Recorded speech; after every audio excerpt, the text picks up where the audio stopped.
Yo! Good afternoon mga paps. Babay check natin yung isa kong bike na pang patag na airframe is Canyon Aeroad 2018. Panoorin natin ha.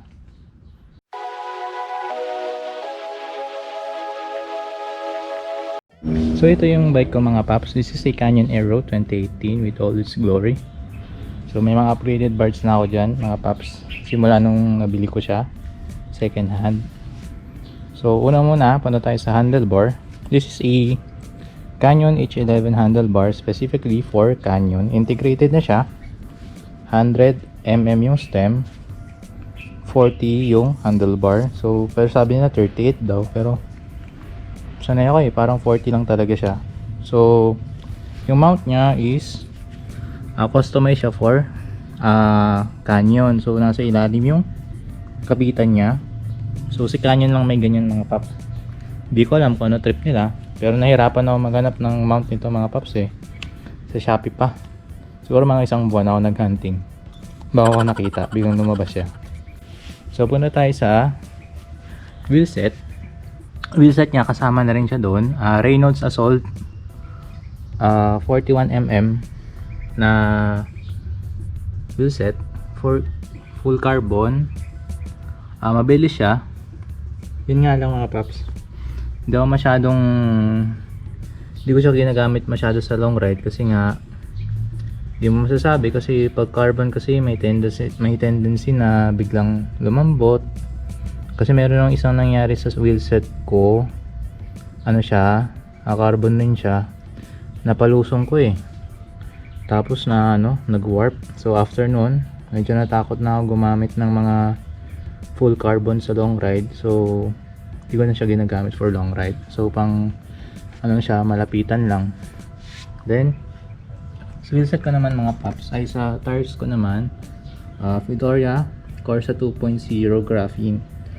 So sa 2 years ko na pag-ride mga paps, na-ride ko na yung GP5000, GP4000,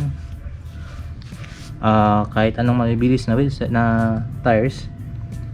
Pero para sa akin mga paps, ito talaga pinakamagaan ipa-chock, pinakamabilis, yung Corsa.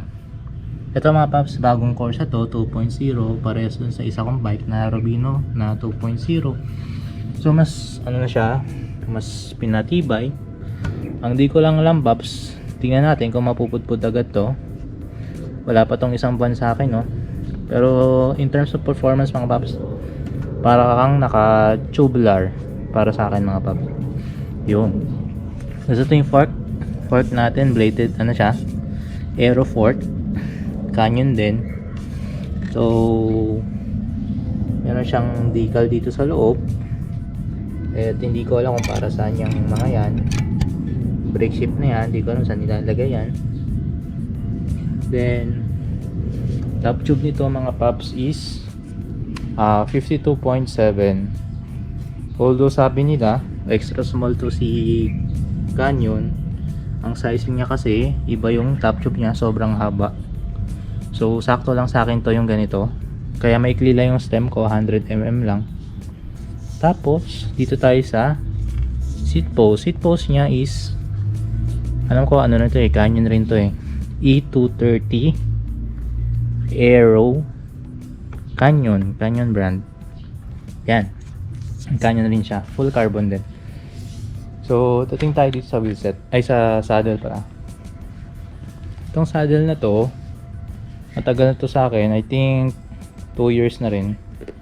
Medyo may na siya, ito meron na siyang onting sira, pero pagdating sa aero position mga paps, komportable ka dito. Tsaka siya flat siya tsaka siya, hindi siya regular na size. This is a large size. At kaya large size ang binili ko, kasi dati mga paps may regular ako na size na Arione. Medyo hindi talaga sakto sa pet ko, lagi akong nasasaktan, lagi yung nagnanumb. So nung pinalitan ko ng large, sakto na. So yun, yan.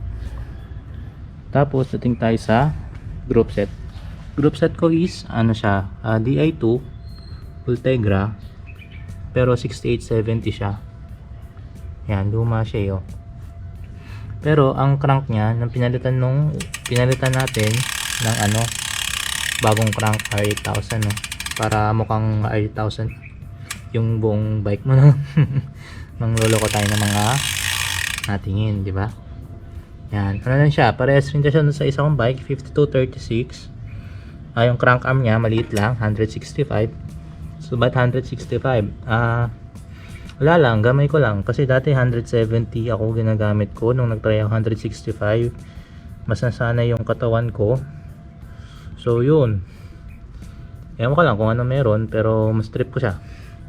So carbon battle cage, Shopee 500.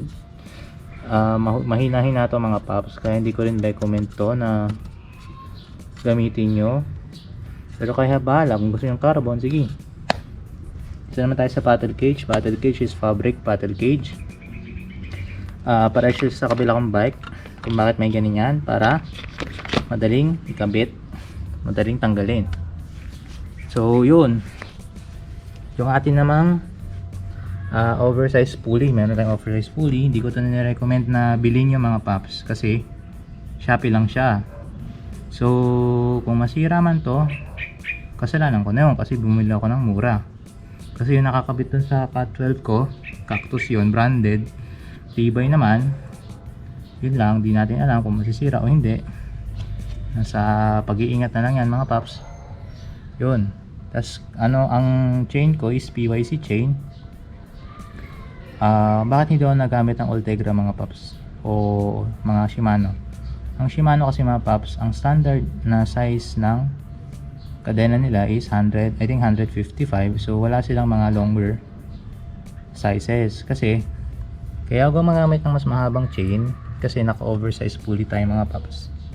So pag gumamit tayo ng standard na Shimano, hindi siya magko-compatible kasi kulang yung length ng chain.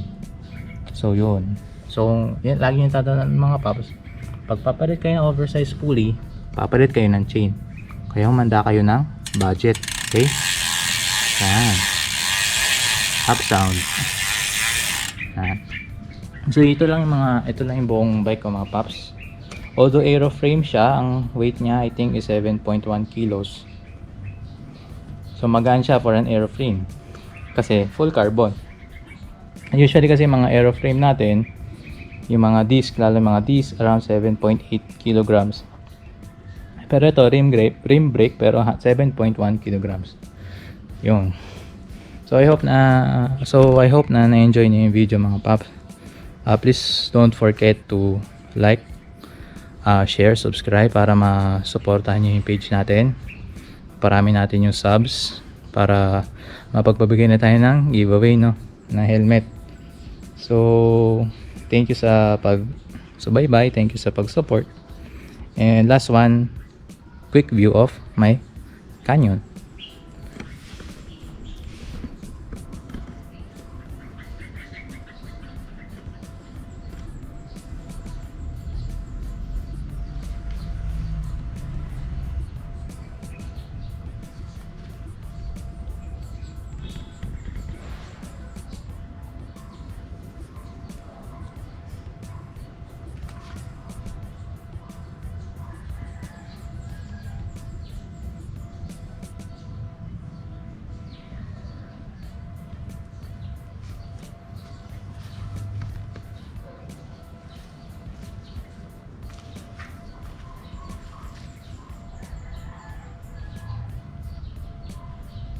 A few moments later.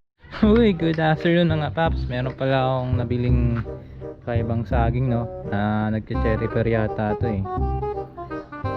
Tingnan natin mga paps.